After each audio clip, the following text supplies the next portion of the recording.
Tras décadas de abandono por parte de la humanidad, la naturaleza ha decidido reclamar lo que le pertenece.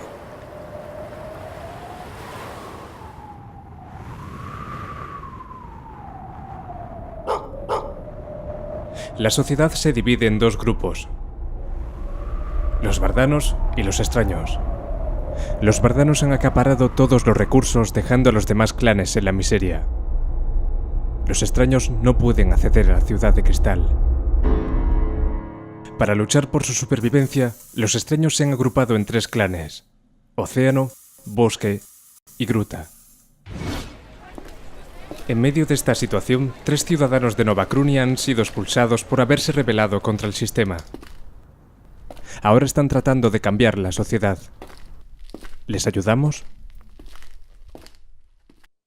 Stefania, ¿has visto lo que nos espera? Es que si no ponemos remedio, es que es el legado que le queda a nuestras generaciones. ¿Y qué tal si ayudamos a Nova Crunia con un curso sobre desarrollo sostenible?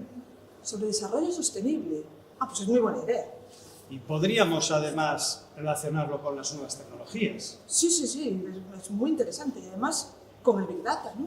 Sí, si implicamos a otros profesores de nuestra facultad. Sí, por supuesto. De hecho, estoy pensando en 3 profesoras que serían perfectas para esto.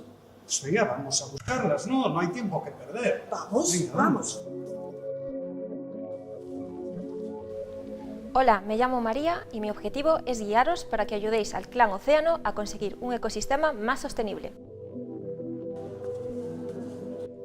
Yo soy Carmen y me voy a encargar de guiaros para que ayudéis al clan Bosque a conseguir un desarrollo social más sostenible.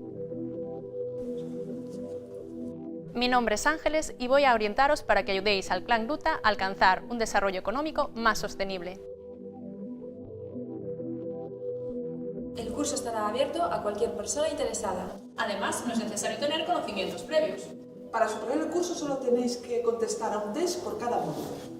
Y podréis ayudar a nuestros héroes mediante unas pruebas voluntarias semanales. Bienvenidos a la era del Big Data. Bienvenidos a un mundo sostenible.